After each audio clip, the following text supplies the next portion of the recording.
Assalamualaikum warahmatullahi wabarakatuh. Selamat datang di pembelajaran biologi dengan materi mengenai virus bersama saya Anissa Febrianti.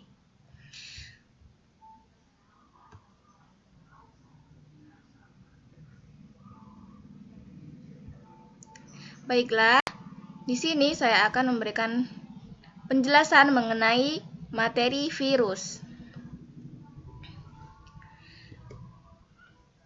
Izin memperkenalkan diri, nama saya Anissa Febrianti dengan NPM 20130240036 dari Program Studi Pendidikan Biologi 2020 kelas B.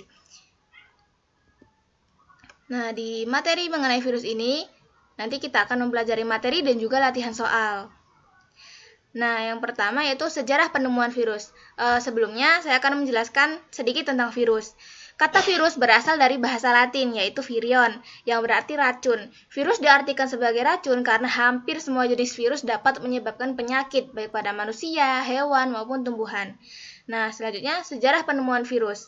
Pada tahun 1883, Adolf Meyer, seorang ilmuwan dari Jerman, berdasarkan penelitiannya, ia menyimpulkan bahwa penyakit mosaik yang ditandai dengan adanya bintik kuning pada daun tembakau, yaitu berupa bakteri yang berukuran sangat kecil.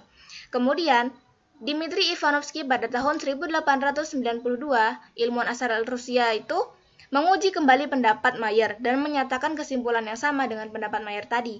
Nah, selanjutnya tahun 1897, M.B. Gerinch, ilmuwan dari Belanda, menyimpulkan penelitiannya bahwa ada gen yang menginfeksi tanaman tembakau yang disebut virus lolosari. Selanjutnya, pada tahun 1935, W.M. Stanley, ilmuwan Amerika Serikat, berhasil mengisolasi dan mengkristalkan virus penyebab mosaik pada daun tembakau tadi. Nah, virus tersebut diberi nama tobacco mosaic virus.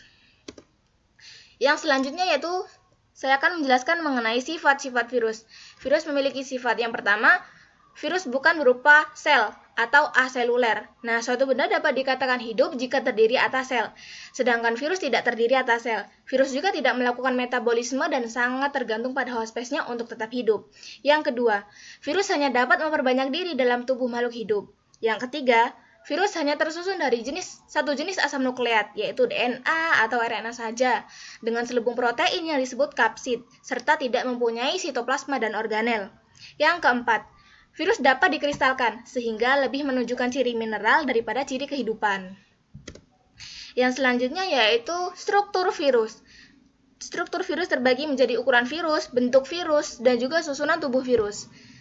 Ukuran virus itu sendiri sangat kecil dan hanya dapat diamati dengan mikroskop elektron dengan perbesaran 30.000 kali. Virus terkecil memiliki diameter sekitar 17 nanometer dan diameter terbesar 1000 mm. Untuk bentuk virus sendiri, ada yang berbentuk bola, contohnya virus influenza dan HIV. Kemudian bentuk batang, contohnya tobacco mosaic virus. Kemudian berbentuk huruf T, contohnya pada bakteriophag. Dan bentuk polihedral, contohnya adenovirus. Kemudian susunan tubuh virus. Tubuh virus, contohnya pada virus bentuk T, yaitu bakteriophag, terbagi menjadi 3, yaitu kepala, leher, dan juga ekor. Nah, susunan tubuh virus tersebut terdiri atas asam nukleat, protein, lipid, dan juga karbohidrat.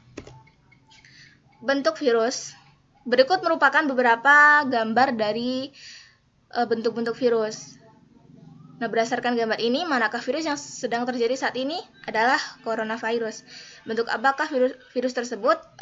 Jika dilihat berbentuk seperti bola. Kemudian struktur tubuh virus, di slide ini dapat dilihat gambar yang menunjukkan bahwa adanya yang pertama kepala. Kepala virus berbentuk polihedral atau segi banyak yang berisi asam nukleat. Nah, pada bakteriophag ini asam nukleatnya itu berupa DNA. Kemudian pada bagian kepala virus itu diselubungi protein yang disebut kapsid, dapat dilihat pada gambar. Yang kedua adalah leher, sebagai penghubung antara kepala dan juga ekor. Yang ketiga adalah ekor. Ekor ini memiliki struktur tambahan berupa selubung ekor, papan dasar, dan serabut ekor. Serta jarum penusuk tadi ada di bawah.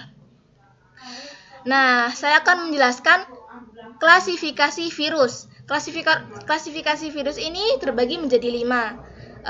Yang pertama saya akan menjelaskan klasifikasi virus berdasarkan kandungan asam nukleatnya. Yang pertama, ribovirus atau RNA. Yang kedua, deoksiribovirus atau virus DNA. Nah, virus ribovirus yaitu virus yang asam nukleatnya berupa RNA. Contohnya orthomyxovirus yaitu virus penyebab influenza. Yang kedua, deoksiribovirus yaitu virus yang asam nukleatnya berupa DNA. Contohnya papovirus, yaitu virus penyebab kutil. Yang kedua, saya akan menjelaskan klasifikasi virus berdasarkan bentuk dasarnya. Dibagi menjadi 3, yaitu virus bentuk icosahedral, yang kedua virus bentuk helikal, yang ketiga virus bentuk kompleks. Nah, yang pertama, virus bentuk icosahedral. Memiliki bentuk tata ruang dibatasi oleh 30 segitiga sama sisi dengan sumbu rotasi ganda. Contohnya pada virus adenovirus. Yang kedua, virus bentuk helikal. Virus bentuk helikal ini memiliki bentuk menyerupai batang yang panjang, nukleokapsidnya tidak kaku, berbentuk helix, dan memiliki satu rotasi. Contohnya pada virus influenza dan TMV. Yang ketiga, virus bentuk kompleks. Nah, virus bentuk kompleks ini memiliki bentuk yang sangat kompleks. Contohnya pada poxivirus, yaitu virus penyebab cacar.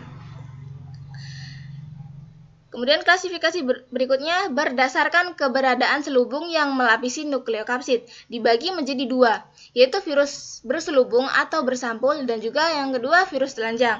Virus berselubung mempunyai selubung yang tersusun dari lipoprotein atau glikoprotein, contohnya herpes virus, orthomyxovirus, coronavirus, dan retrovirus.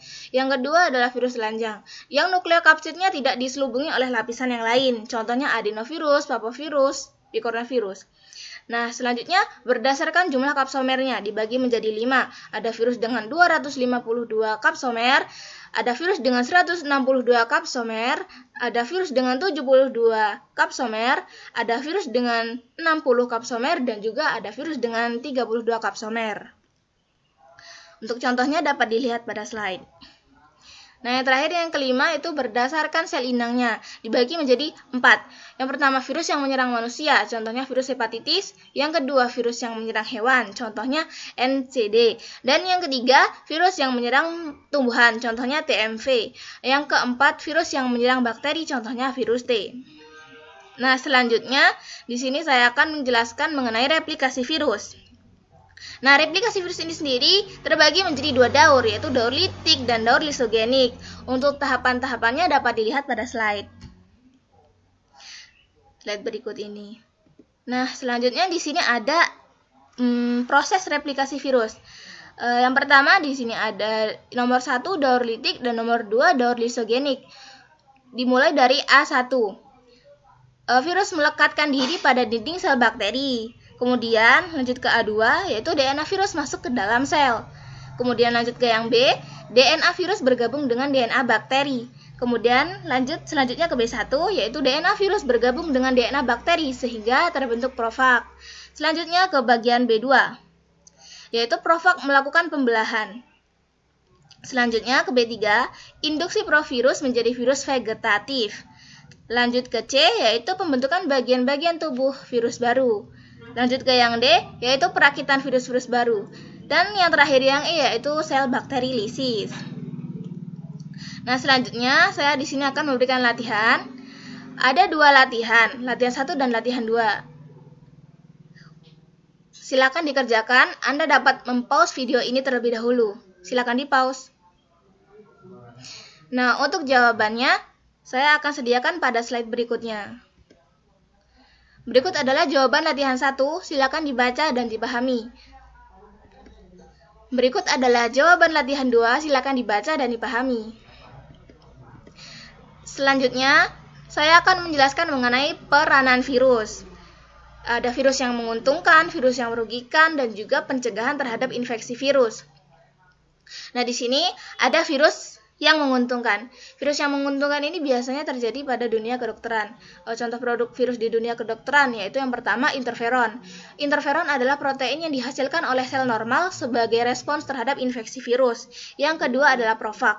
Profag ini dapat digunakan untuk mengubah fenotip bakteri sehingga bermanfaat dalam bidang kedokteran. Yang ketiga adalah vaksin.